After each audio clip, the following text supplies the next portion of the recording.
ceramah sekitar Maulid Nabi Muhammad SAW ditayangkan kembali dengan suara asli dan dengan narasumber Kiai Haji Jalaluddin MZ.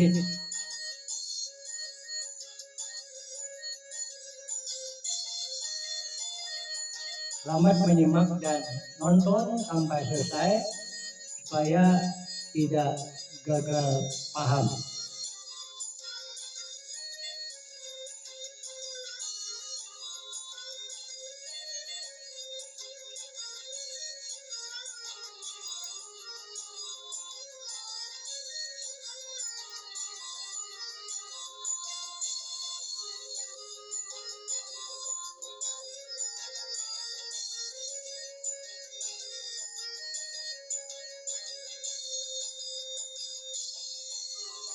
Selamat menyimak dan mendengarkan. Mohon dengan hormat like, subscribe, share.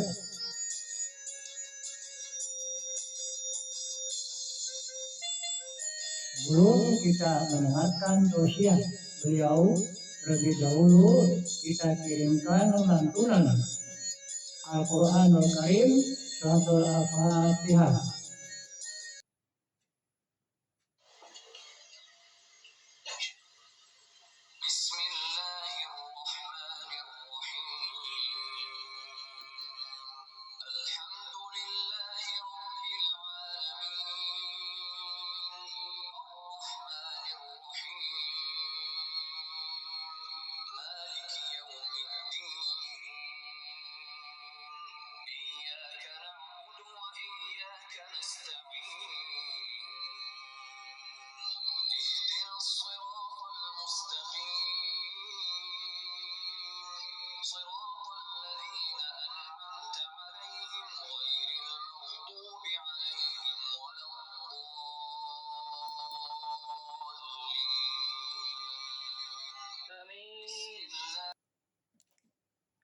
Kita sampaikan juga sebelum ceramah ini, yaitu dari Al-Quran, diantaranya Quran Surah Al-Anbiya ayat 107.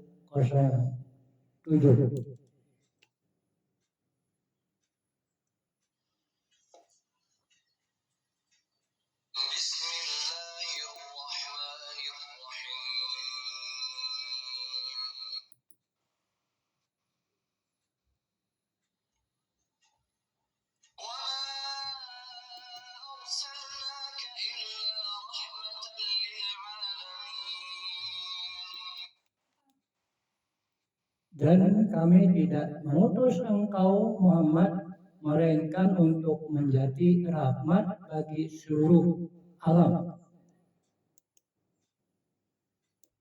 Surah Al-Ahzab ayat 56.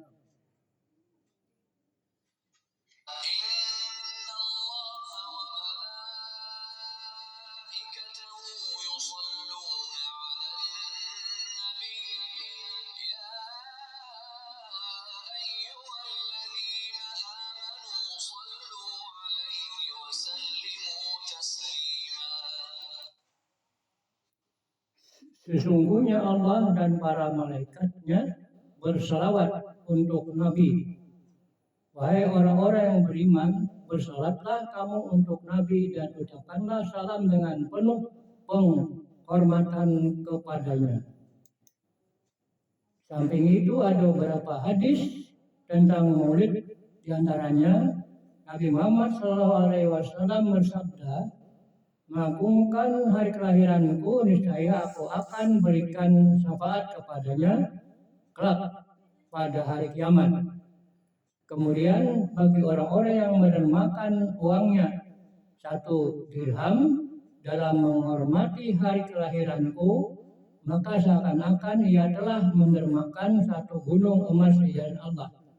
Dan barang siapa memberikan infak 1 dirham untuk memperingati hari kelahiranku, Nabi Muhammad SAW akan menjadi temanku masuk surga."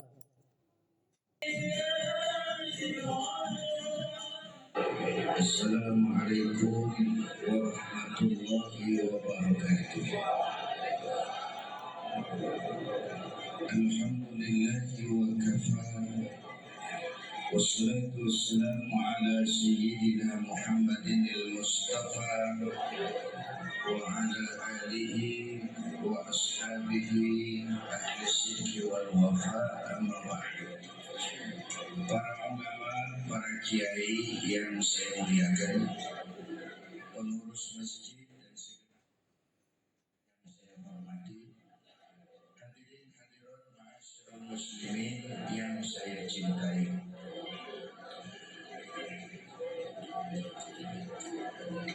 Mengapa Rasulullah dijadikan contoh oleh Allah dan apa yang mau kita contoh dalam konteks kekinian? Segitu aja judulnya, mudah-mudahan selesai 10 menit.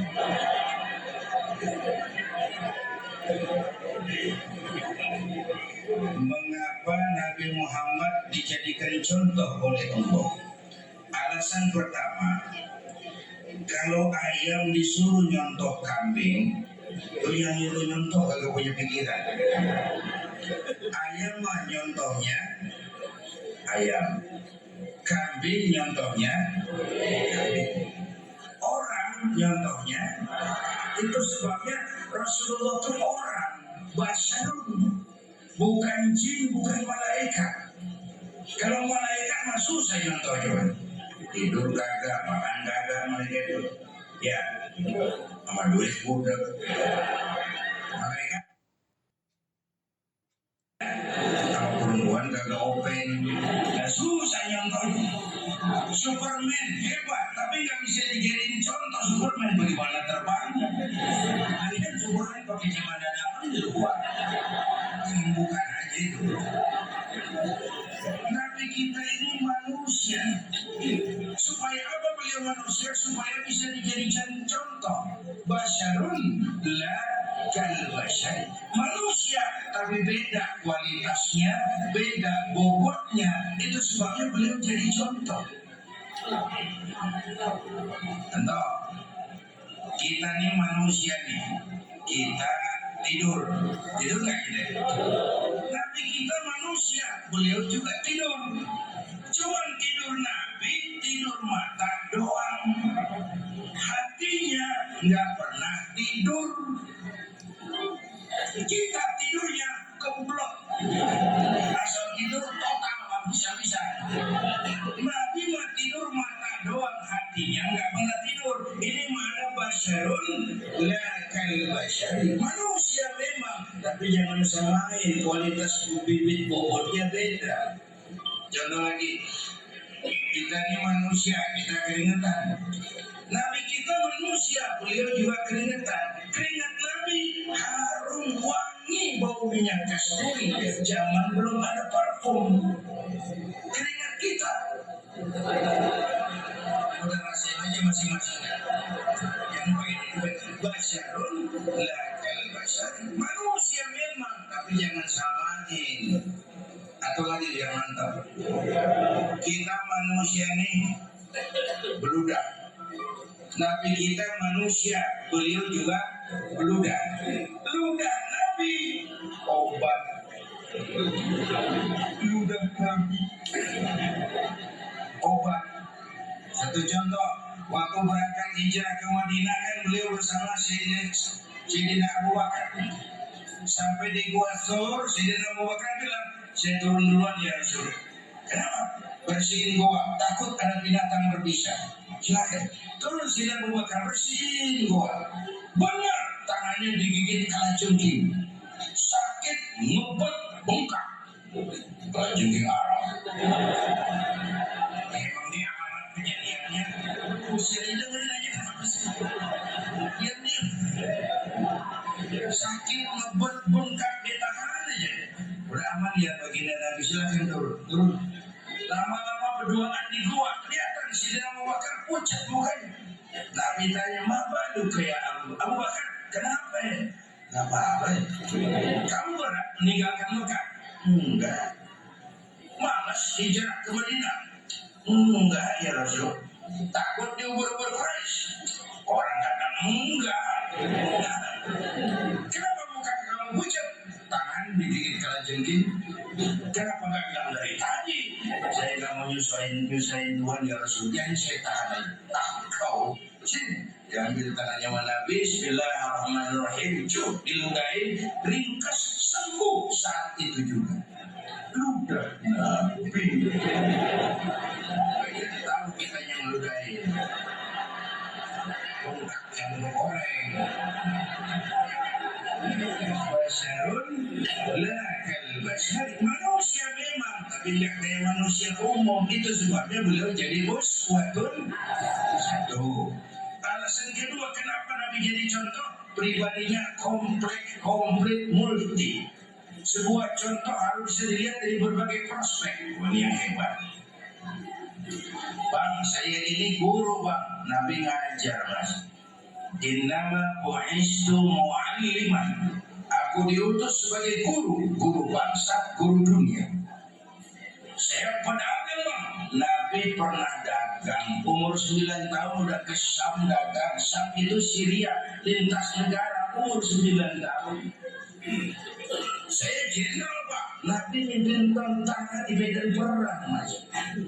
Saya mau balik pak. Nabi dakwah bung. Saya diplomat pak. Nabi politisi. Saya kepala rumah tangga pak. Nabi punya anak bini mas. Saya rombongan mana dan ngomong. Ini pribadi komplit. Kalau Nabi Isa malah nggak bisa jadi contoh bagaimana membina rumah tangga bahagia. Kenapa? Nabi Isa belum sempat kawin. Nabi Isa bagaimana membina rumah tangga bahagia menurut contoh Isa? Nggak ada mas. Nabi Isa belum sempat kawin. Ada pengikut Nabi Isa nyangka nggak kawin ajaran Nabi Isa, ngikut lagi pada nggak kawin. Nggak mubazir. Ini kasih prabotan.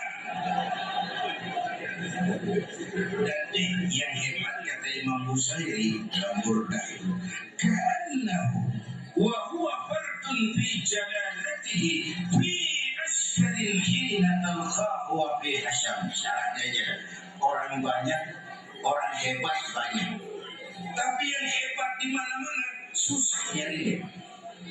Nah, Rasulullah ini lagi diri hebat, lagi jalan hebat, lagi tidur hebat, di masjid hebat, di pasar hebat, di depan anak-anak hebat, di mata musuhnya hebat, di medan perang hebat, di depan istrinya hebat, di mana-mana beliau hebat. Susah nih yang begini bang. Kita mah hebat setempat cuma di kantor hebat. Sekantor orang diomelin. Di kantor mantap pulang ke rumah dikeplak pakai centong mau bininya. Dia orang di depan bininya nggak hebat.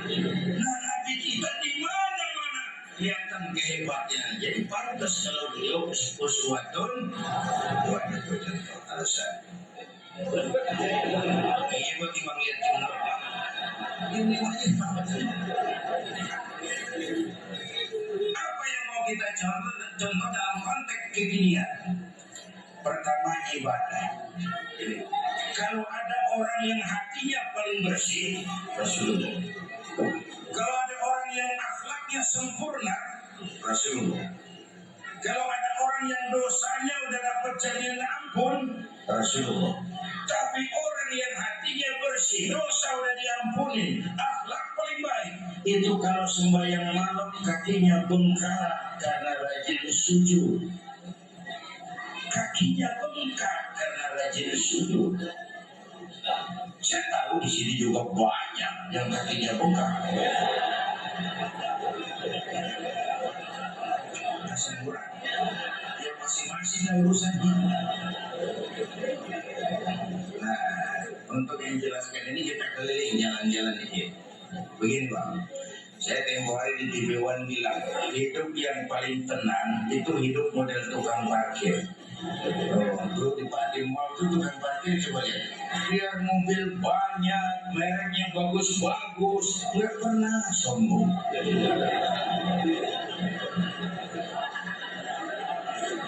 Gue belum rapi ngomong, gue juga tahu mobil orang.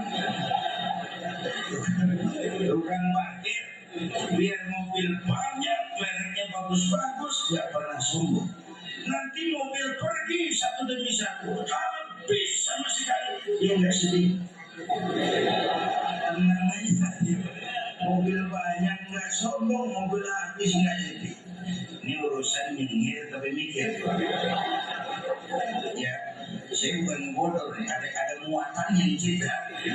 Nyengir tapi mikir. Kenapa tukang parkir bisa begitu? Dia cuma merasa dititipin, tapi nggak merasa memiliki. Tentu tasawuf tuh. Siapa saja kalau merasa memiliki, bersiaplah kehilangan. Tapi kalau merasa dititipi, bahwa harta, jabatan, anak, istri ini semua sekadar titipan, hidup dong kayak tukang parkir. Bagaimana? Pertama, titipan nggak boleh bikin kita sombong. Dititipin doang, sombong, kagak pantas amat. Ya. Pak Zainuddin nitip mobil ya boleh, yang punya mobil Pogi siapa tatang. Emang mobil lo orang nitip. Ada orang dititipi jabatan oleh Allah sombong, nggak pantas. Ya, ada nggak pejabat sombong? Namanya Fir'aun. Yang sombong-sombong tuh anak buah Fir'aun semua. Dititipin sombong, nggak pantas. Dititipin harta oleh Allah, jadi orang kaya, sama tetangga nggak mau kenal. Orang lain kecil semua, jalan menginjak tanah. Kuntilanak. Nggak pantas, dititipin doang sombong. Ya. Yang kedua nih, ilmu tukang parkir. Titipan kudu dijaga yang benar. Kalau enggak, yang nitip marah. Saudara berangkat mau maulid naik motor, titip kan? Ntar pulang ambil motor, kaca spion pecah, knalpot hilang, bemper penyok, jengkel nggak? Bukan nitip, apa nggak dijaga ini? Coba renungin, apa bedanya? Allah nitip anak 3 orang di rumah kita, Allah nitip anak 3, nyatu mabuk, nyatu nyolong, nyatu rampok. Yang nitip malah kalau nggak jagain titipan. Allah titip harta jadi orang kaya supaya bantu yatim, bangun masjid, bela yang lemah, bangun rumah sakit. Pelitnya 17 setan. Yang nitip marah, yang nitip ayat yang lebih marah. Allah titip Indonesia. Hai rakyat, ini Indonesia. Dengan keringat, air mata, darah, dan nyawa. Aku titip Indonesia. Ini negara besar dan kaya. Besar dan pulaunya 17.000 pulau. Itu belum termasuk pulau Gadung dari Pulau Kebang. 17.000.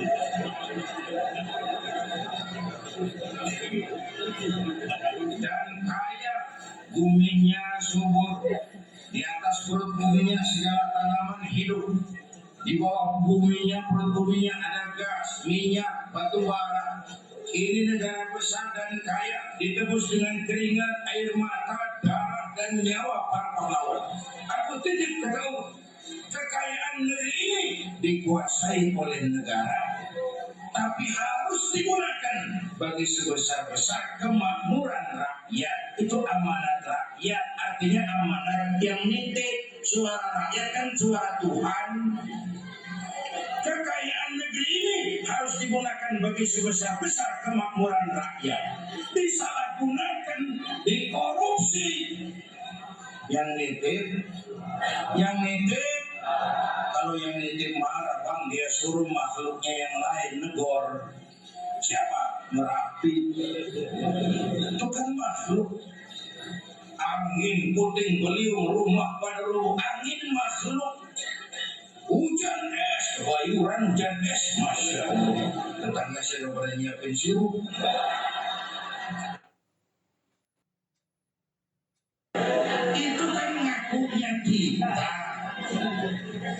Berapa banyak orang mulutnya saya hamba Allah, perbuatannya bilang dia hamba setan, hamba dunia, hamba jabatan, nggak sesuai ucapan dengan perbuatan. Yang baru saya dengar diakui baru satu, yang kita peringati Maulidin.